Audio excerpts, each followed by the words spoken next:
MNS news channel में शेखर सुमन का नमस्कार। अनरिलायबल सोर्सेस से पता चला है कि इस वक्त पूरा देश क्रिकेट महामारी की चपेट में आ चुका है।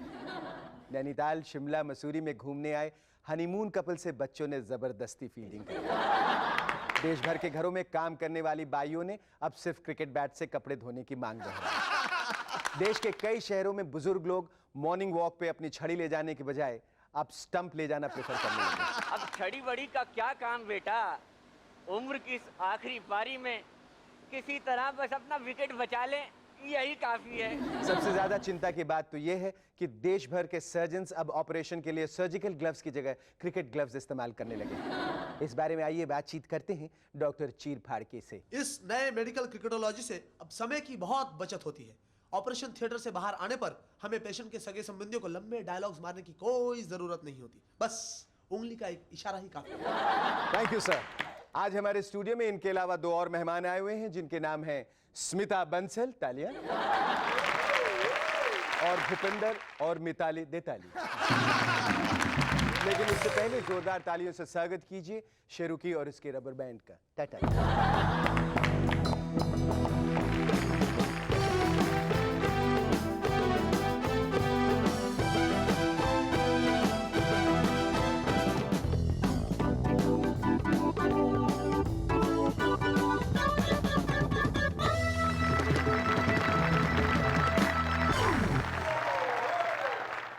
Welcome back. I am SSN, you watching MNS. Azharuddin हमारे वर्ल्ड कप कैप्टन को आजकल सभी क्रिटिसाइज करते नजर आ रहे हैं, लेकिन आज मैं अजहर भाई को डिफेंड करने वाला हूं ईमान से। आप कहेंगे अजहर भाई फील्ड पर अपनी टीम से ज्यादा बात नहीं करते, ठीक ही करते हैं। अरे भाई सीधी बात है, अगर बातचीत होगी तो बहस होगी, और अगर टीम का वक्त बहस करने में चला जाएगा तो क्रिकेट क्या खाक खेलेंगे? फिर क्रिकेट कब खेलेंगे? फिर आप कहेंगे अजय जडेजा को देखो, वो कैसे हर वक्त मुस्कुराते रहते हैं। अरे भाई उन्हें वर्ल्ड कप के बाद माधुरी दीक्षित के साथ पिक्चर में काम जो करना है समझा करो यार। इसीलिए मुस्कुराने की प्रैक्टिस कर रहे हैं। अजहर भाई तो ऑलरेडी हीरोइन से शादी कर चुके हैं। आप लोगों की तीसरी कंप्लेंट है, पहले अजहर भाई लाइटनिंग की तरह थे, फास्ट, क्विक, डायनामिक, लाइटनिंग की तरह। फील्ड में लाइटनिंग, बैटिंग में लाइटनिंग, इधर लाइटनिंग उधर लाइटनिंग। भाई ये सब अब उन्हें करने की क्या जरूरत है? भाई वो तो ऑलरेडी लाइटनिंग यानी बिजली, मेरा मतलब है बिजलानी के साथ रहते हैं। And remember, lightning never strikes in the same place twice. आपने कभी गौर किया है कि क्रिकेट के स्पॉन्सर्स हमारे प्लेयर्स के साथ क्या कुछ नहीं करते? They literally play with them. उन्हें पैसे देते हैं, प्रमोट करते हैं, बदले में उनके कपड़े से लेके बैट बॉल सभी पे अपनी कंपनी का लोगो छापते हैं। कल ही मैच में एक प्लेयर रन लेते लेते फिसल गया।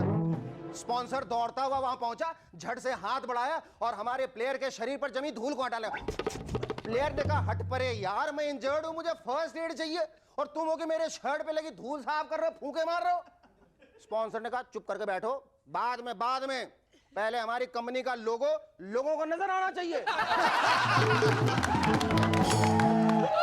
भूलना नहीं, इस इंजरी का स्पॉन्सर हमारी कंपनी है, चलो दिखाओ खाओ। कभी कभी मुझे लगता है कि कुछ चीजें बदल देनी चाहिए। मसलन अमित जी की पिक्चर का नाम सूर्यवंशम से सॉरी वंशम कर देना। I am sorry, I saw it. Really 21वीं सदी में सबसे ज्यादा होंगे हिंदुस्तानी। कांग्रेस पार्टी वर्कर्स की पुकार है, सोनिया हमारी माता है। मेरे ख्याल से उसके आगे जोर देना चाहिए, सोनिया हमारी माता है, इसके आगे हमें कुछ नहीं आता है। डेमोक्रेसी का डेफिनेशन है government of the people, for the people, by the people. मेरे ख्याल से इसे बदलकर कर देना चाहिए, government is living of the peoples money, by the peoples money and for the peoples money.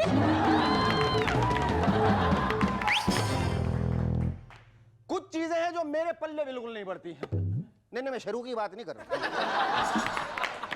लोग कहते हैं हमारी क्रिकेट टीम में किलर इंस्टिंक्ट नहीं है, मैं तो कहता हूं अच्छा है किलर इंस्टिंक्ट नहीं है।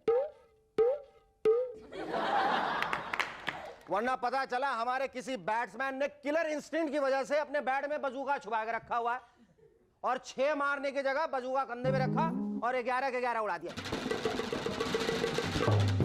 भाई किलर इंस्टिंक्ट है। पता चला इसी किलर इंस्टिंक्ट की वजह से हमारे किसी बॉलर ने अपने बॉल में हैंड ग्रेनेड छुपा के रखा हुआ है। रनअप लेता हुआ आया, अचानक रुका या मत। 11 के 11 स्वाहा। भाई किलर इंस्टिंक्ट है। मैं तो कहता हूं भगवान तेरा लाख लाख शुक्र है, अच्छा इनमें किलर इंस्टिंक्ट नहीं है, वरना हमारे सभी प्लेयर्स जेल में होते। फिर क्रिकेट कौन खेलता? एक इंटरेस्टिंग न्यूज है, एक जापानीज अंडरगारमेंट मैन्युफैक्चरर ने एक नई टाइप की लॉन्जरी बनाई है जो युद्ध में यानी वॉर में बहुत काम आएगी। इस लॉन्जरी पर मिसाइल वार्निंग फैसिलिटी। इंटरेस्टिंग। जब भी कोई मिसाइल आप पे गिरने वाली हो तो ये अलार्म बजेगा और आप फटाफट मिसाइल के रेंज से हट सकते हैं। लेकिन कंपनी ने कहा है कि इस लॉन्जरी को अपने कपड़ों से ढकिए मत, वरना ये ठीक से फंक्शन नहीं करेगी। मैं सोच रहा हूं, नहीं बस सोच रहा हूं खाली कि ये लॉन्जरी अगर मर्द इस्तेमाल करेंगे तो दुश्मन उनको देखकर हंस हंस कर ही मर जाएगा।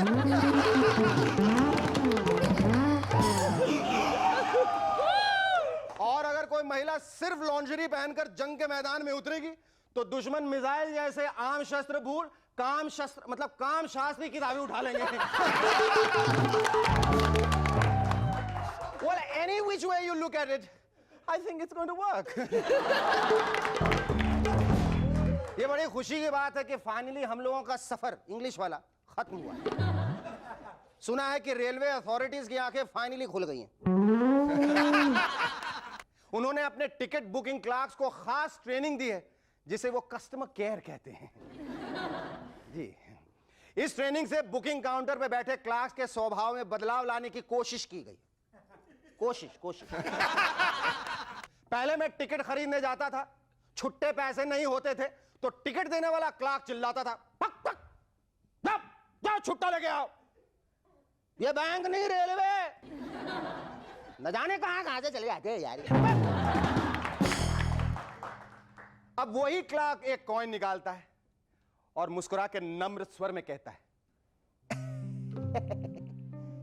ये देखिए इसे छुट्टा कहते हैं। छुट्टा? जाइए छुट्टा पैसा लाइए। लेकिन ध्यान दीजिए जब आप लौटेंगे तो काउंटर बंद हो चुका होगा, है? लेकिन घबराने की बात नहीं, आप कल आके दोबारा खड़े रहिए, हम आपकी सेवा में हमेशा तत्पर हैं। भाई अब मेरा लंच टाइम हो रहा है, मैं जा रहा हूं, थैंक यू। और सुनो, bye. Our first guest on Movers and Shakers tonight is a young and pretty actress who has impressed her audience with her work and dedication in the popular series Challenge. Ladies and gentlemen, please welcome Smitha Bansal.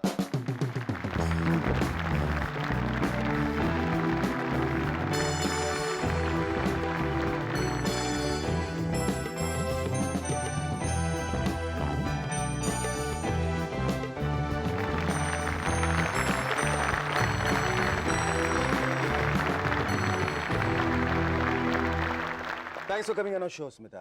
Thanks for calling me, sir. Tell me, what is your greatest asset? I think my eyes and my smile.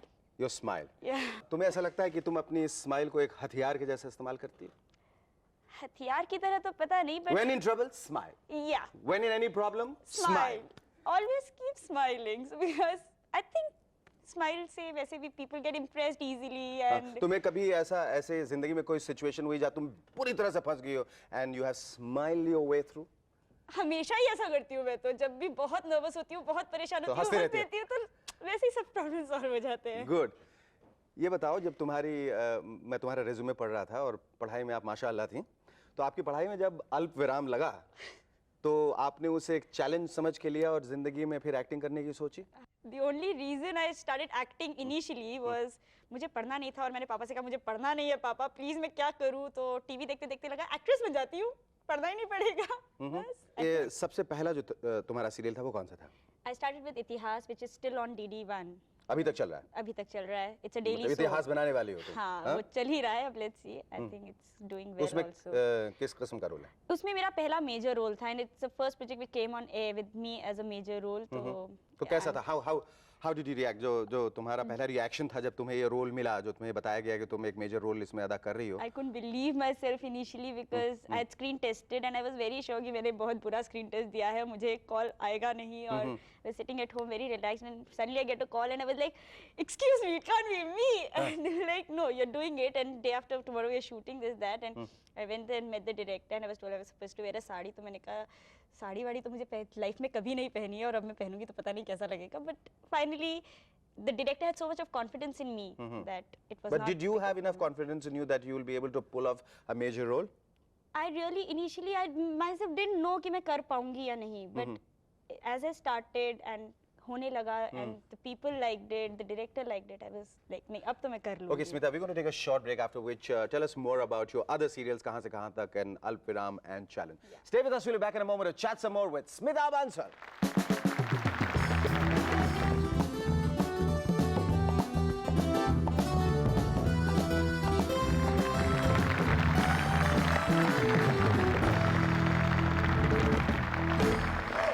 Hello, welcome back.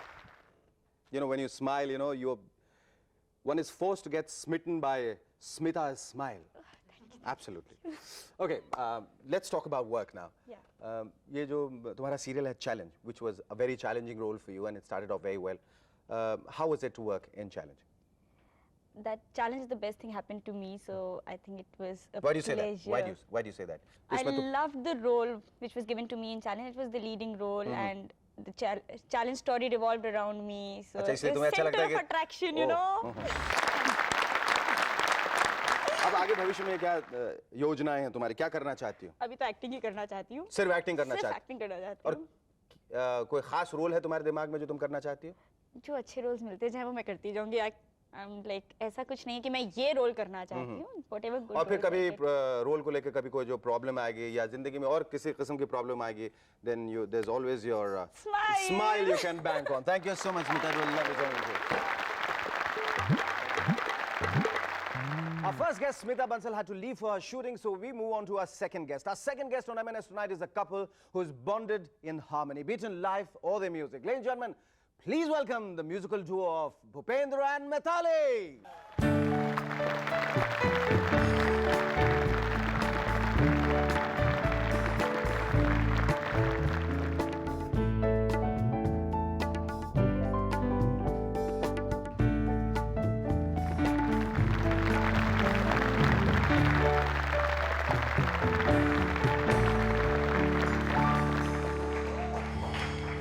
Thank you so much, both of you, for coming on our show. Thank you Shekhar Thank you. साहब। पहला सवाल तो ये है कि आप दोनों के बीच का ये सुर संगम, ये तालमेल, ये छेड़छाड़, ये प्रणय, ये इश्क का इजहार कब से शुरू हुआ? कैसे? प्रणय या प्रलय की बात? ना, प्रणय तो शादी के बाद, शादी से पहले हमेशा प्रणय होता वो है। बात की बात है। मिताली अगर मुझे इजाजत देती है तो मैं कहना शुरू करूंगा। प्लीज इससे पता चलता है आप शादीशुदा हैं। पूछ लेते ऐसे ही बस बातों बातों में से शायद एक बार मैंने मिताली को कहीं देख लिया था टीवी पे। कहीं देख लिया था। कहीं देख लिया था। कहीं देख मुझे तो लिया ऐसा एक पता तो। चला है कि ये बांग्लादेश से आई थी और आपकी बहुत हाँ, बड़ी बिल्कुल। फैन थी थी नहीं हूँ और अभी बहुत भी। बिसॉटेड थी आपके इश्क में, और इन्हें पता चला कि भाई कहाँ कहाँ शूटिंग कर रही है, पहुंची, फिर किसी ने बताया कि इनका एक लड़का है चीकू नाम का। सही, ये बहुत सही। डिसहार्टेंड हो गई बेचारी, वहाँ गई भी आपके यू मस्ट आपके बेटे की जिनके ये थ्रू सुनने इन्होंने वाली बात है। मैसेज दिया था हाँ। वो जो आदमी आया था, वैसे मैं बड़ौदा में जब पढ़ रही थी हाँ। तो वो कुछ अपना चक्कर चला रहा था। अच्छा, आप लोग जब कॉन्सर्ट करते हैं साथ में तो किस किस्म का माहौल रहता है, स्पिरिट क्या रहता है, आप लोग कैसे शुरुआत करते हैं? What's so exciting about watching a Bhupendra Mithali night? Actually वो तो सुनने वाले अच्छी तरह से बता सकते हैं, लेकिन हम लोग स्टेज हमारा में एक जो- हाँ। एक छेड़छाड़ होता रहता है। एक शेर मैंने कह दिया तो फिर एक सेकंड, अच्छा हम एक छोटा सा ब्रेक लेंगे, उसके बाद मैं भूपेंद्र जी से खास तौर पे उनके वो जो मुख्तसर सी एक्टिंग करियर थी वे बैक इन 1963 उसके बारे में बात करना चाहूँगा। आपने जो कैमियो रोल किया था फिल्म हकीकत में, और जो आज का जो इंडी पॉप का जो सिनेरियो है और जो रीमिक्सेस का ट्रेंड चल रहा है, उसके बारे में आप दोनों का क्या ख्याल है? Stay with us, we will be back in a moment to chat some more with Bhupendra and Mitali. Thank you.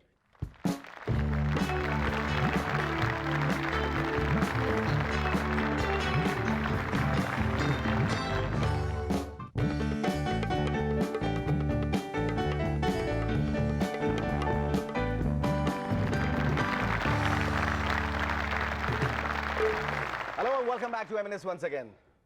हाँ भूपेंद्र जी बताइए कि आप को किसने यहाँ बम्बई बुलाया और सुना कि बम्बई से आपको नफरत थी, एक्टिंग से आपको नफरत थी, आप यहाँ आकर वापस दोबारा चले गए। हाँ, क्या बात हुआ? तो कुछ ऐसी थी, मैं बड़ा लफन टाइप का लड़का था दिल्ली में। लफन टाइप का। यू नो घूमते फिरते थे, गज़लें कंपोज करते थे, शाम को दोस्त लोग मिलके गाते थे, खाना वाना खा के घर पे चले जाते थे। मुलाकात हुई मदन साहब से, चेतन साहब से, तो बॉम्बे बुलाया उन्होंने भी, गाना गाना है तो आए, मैंने गाना गाया। मैंने फर्स्ट पिक्चर मेरी हकीकत मैंने गाना किया। Okay, before we talk about anything else, let's hear that beautiful song. Okay, मजबूर मुझे। ओके। इतना वक्त क्यों गुजरा है जब आप लोगों ने एल्बम निकाले हुए आपको 2 साल हो गए? Why aren't you people coming out with a new album? क्या वजह क्या है? कुछ Is it the indie pop scene? yes, हाँ? yes, yes, ये remixes का जो ट्रेंड शुरू हुआ है, ये जो गजलों की दुनिया में जो एक भूकंप आया है। भूकंप आया है, सही बात है। ये इसके बारे में मैं ये कहना चाहता हूँ कि indie pop is not bad, but recording companies इतनी खुल गई हैं कि उनको दे वांट ए फास्ट बाकी से। Yes. किसी को भी आर्टिस्ट को पकड़ते हैं, यू नो, डांस वांस करवा के उसको रिकॉर्डिंग करके उसका they just sell one record and after that you never see the face of that artist. एक बात मैं और कहना चाहता हूँ कि हमेशा ये टीवी में ये बड़े बड़े आर्टिस्टों को लाके ये लोग कहते हैं कि पायरेटेड कैसेट मत खरीदिए, पायरेटेड कैसेट हाँ, बिल्कुल, हाँ। मैं भी कहता हूँ कि मत खरीदिए, लेकिन मैं ये कहता हूँ कि वर्शन मत खरीदिए। Thank you so much. Well, lovely talking.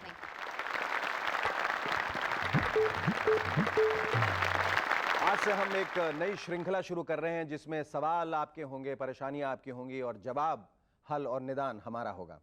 इसी श्रृंखला में आज के जो पहले 2 खत हमारे पास आए वो मैं आपको पढ़ के सुना देता हूं। आज का पहला खत है छोटू का, उम्र है 8 साल। ये पटुआ डांगर नैनीताल से पूछते हैं, शेखर अंकल आप शो में आने वाली आंटियों को तो किस करते हैं पर अंकल्स को किस क्यों नहीं करते? वेल छोटू, तुम चुपचाप अपनी पढ़ाई में ध्यान दो, बड़े होने पर इसका जवाब खुद मिल जाएगा। दूसरा खत है बोस्की का, विशाखापट्टनम से। लिखती हैं, शेखर जी क्या यह सच है कि शरीर से निकला प्राण और कमान से छूटा तीर कभी वापस नहीं लौटता? बिल्कुल सच है बोस्की जी, मगर बैंक का चेक और राजनीति में इस्तीफा कभी भी वापस लौट सकता है।